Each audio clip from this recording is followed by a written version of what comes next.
Bonjour à vous tous. Good morning, everyone. And indeed, it was 7 years ago. I'm glad it's still there. It makes me look great, but the knees still today don't hold up all that much. Bonjour once again. Good morning, everyone. It's my honor to be here with you this morning for several reasons. One of them is this morning to introduce a remarkable leader that many of you know well, a leader in the realm of environmental policy. I'm obviously speaking of Chair Liane Randolph of the California Air Resources Board, a great friend of ours.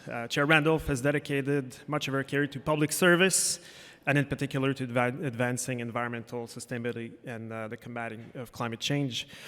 Under Chair Randolph's guidance, CARB has spearheaded innovative programs and regulations and aimed at reducing the state's carbon footprint and protecting public health. Her leadership has not only set an example for other states, but also inspired international cooperation in the fight against climate change.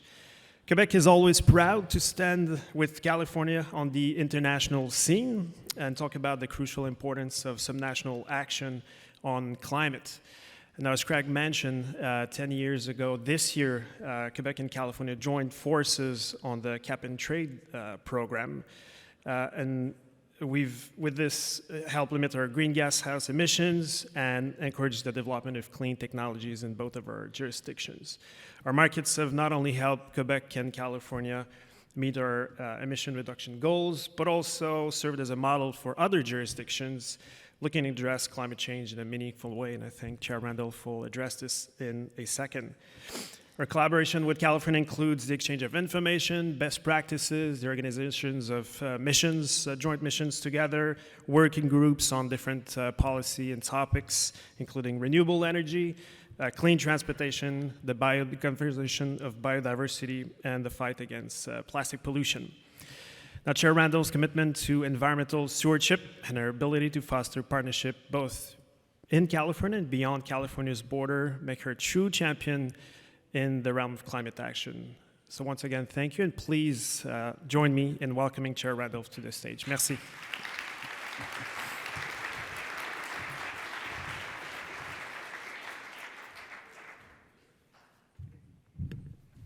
All right, good morning, everyone. Thank you, David, for that lovely introduction. Thank you to the Climate Action Reserve, and thanks so much to Craig for those great opening remarks. It's great to be back here at North American Climate World, Carbon World, sorry. I always enjoy the discussions I have here and meeting folks who are doing this work every day. The relationships we build here, the relationships we build with our other partners like Quebec and like the state of Washington, which I'll talk a little bit more about later. It's just so important in achieving climate action and moving forward. I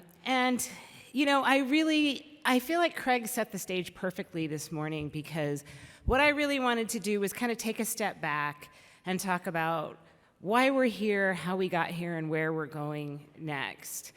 As he talked about the challenges that we're facing with the impacts of climate change, it just helps us focus on what we need to do and how we can do it in the most effective way possible.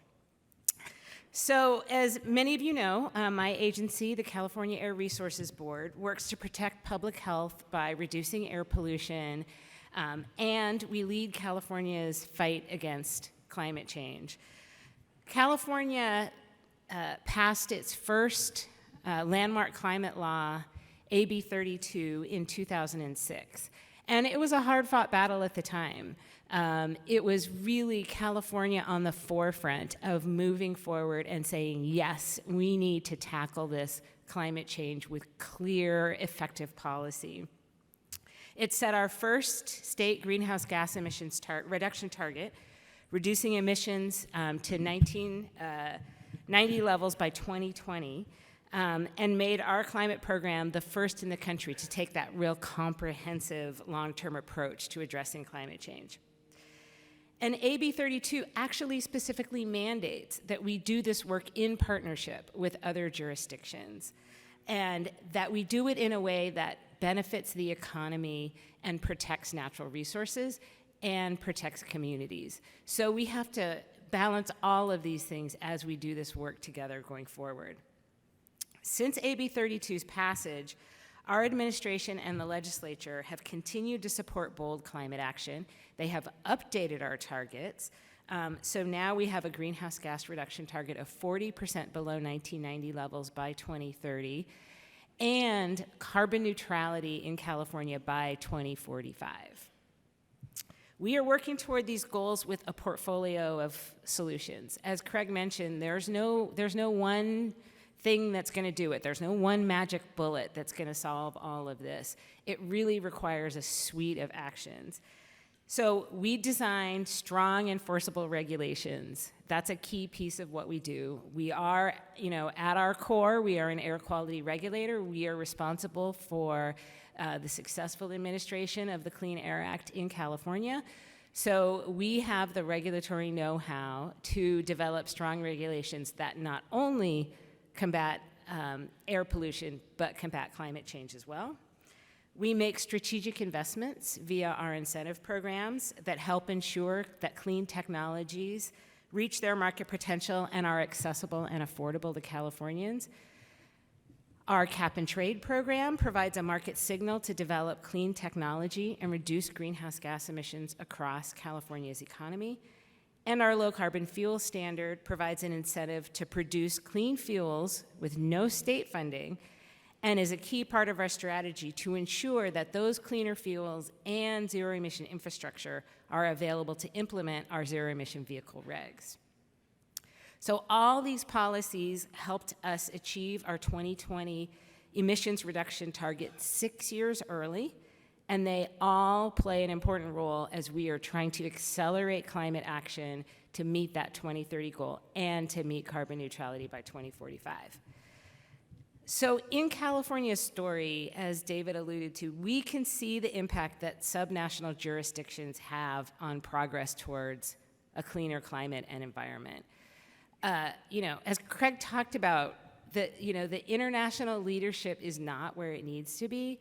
And in many countries around the world, it's subnational jurisdictions that are really stepping up and leading in their countries and pushing climate action.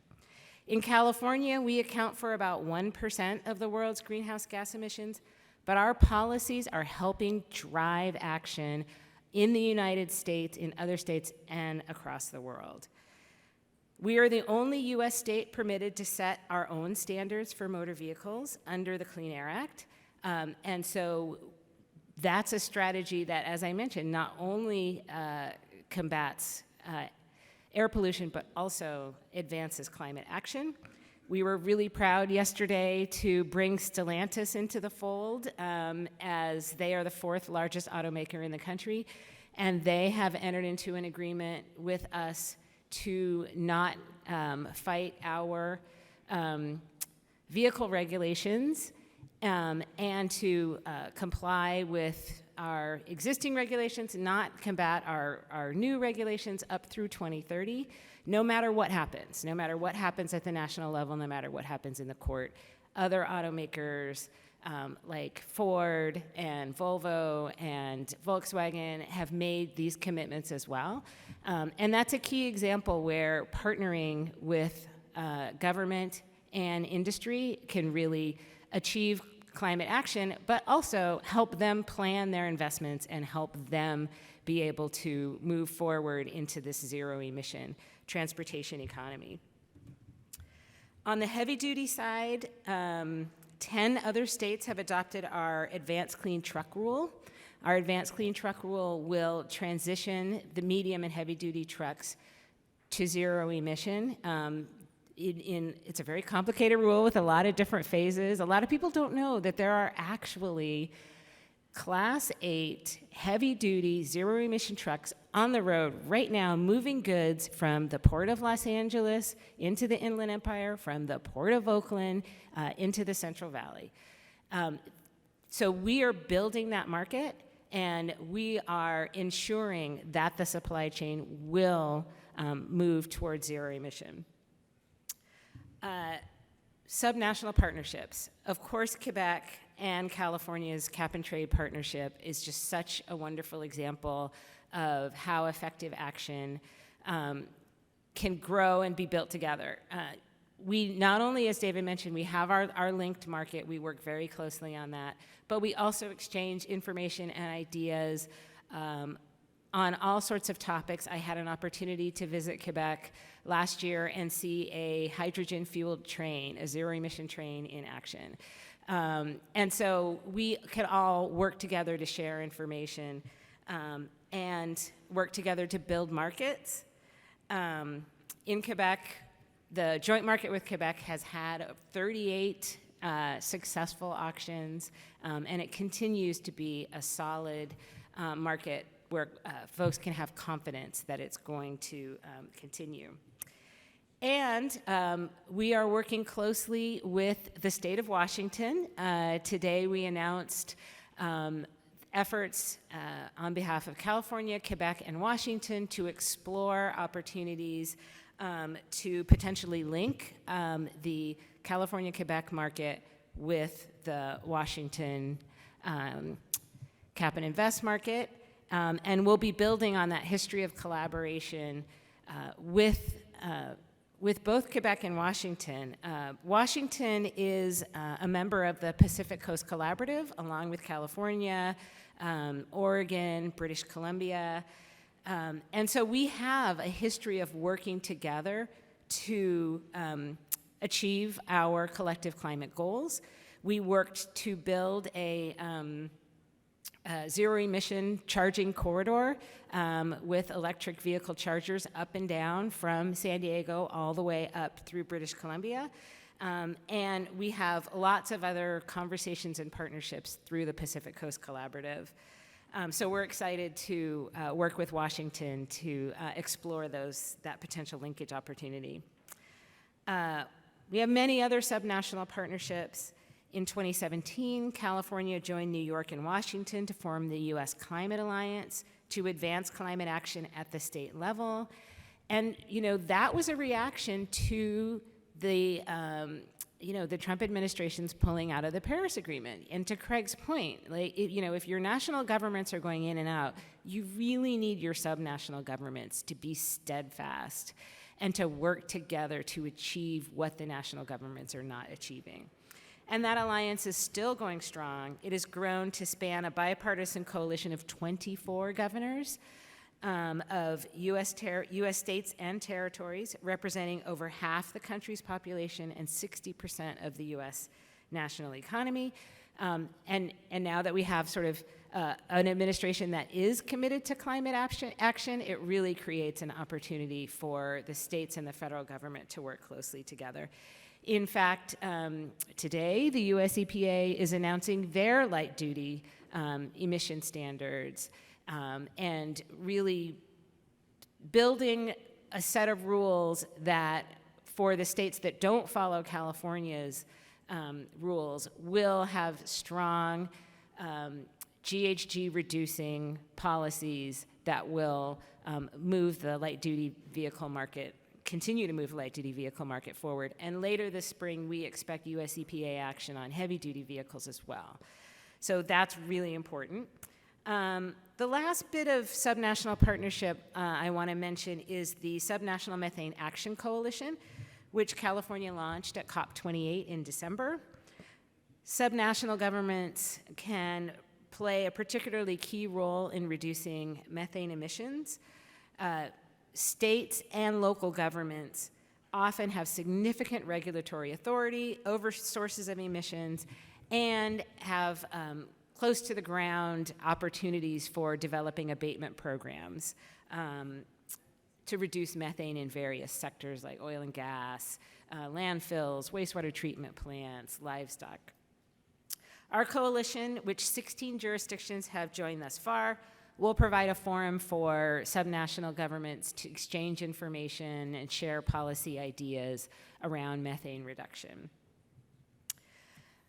So I'm going to talk a moment about our market programs. As we work to achieve carbon neutrality, our carbon pricing program and clean fuel standards are absolute critical tools for achieving and sustaining our GHG reduction targets.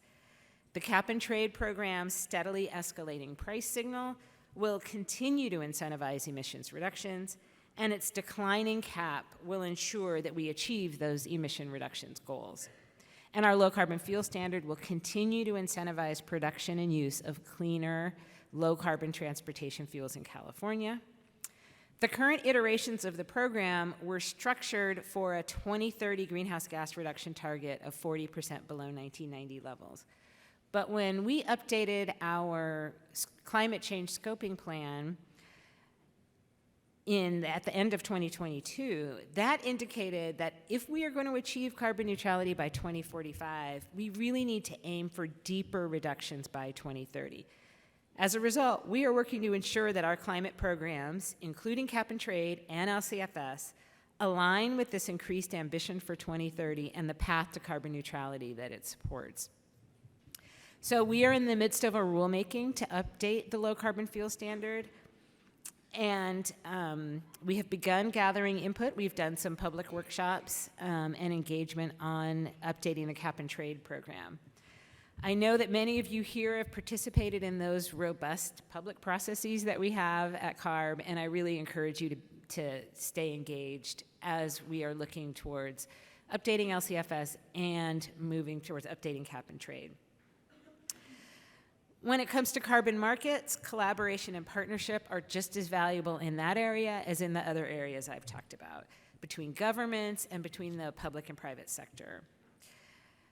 In addition to our longstanding partnership with Quebec, California has ongoing bilateral engagements on carbon markets with governments around the world, including the International Carbon Action Partnership and carbon pricing in the Americas. We recognize that even an all-of-government approach is not going to be enough. We absolutely need the private sector to partner with us and make progress, and as Craig said, bring the capital that needs to really fundamentally solve these problems.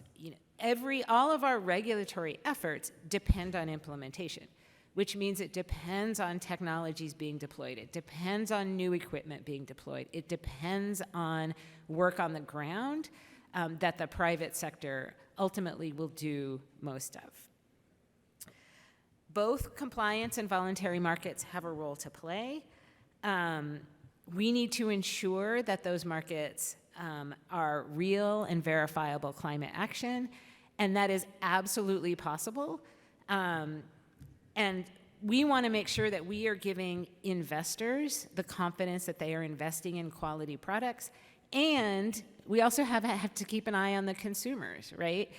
Consumers are, checking those additional boxes when they purchase products or making commitments, and they need to feel comfortable that they are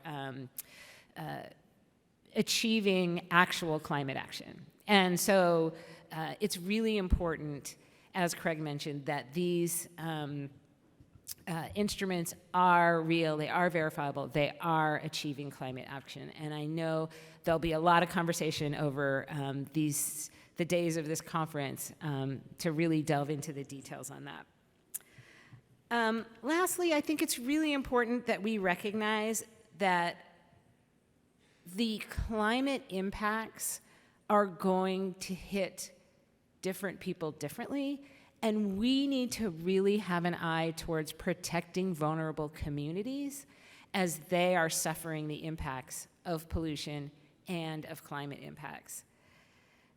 In California, we have dedicated over 50% of our cap and trade revenue to communities of concern to make sure that we are mitigating the impacts as much as possible, and also ensuring that the new technologies and the cleaner energy generation and various climate strategies show up not just in wealthy communities on the coast, but throughout communities in California that can really benefit from that action.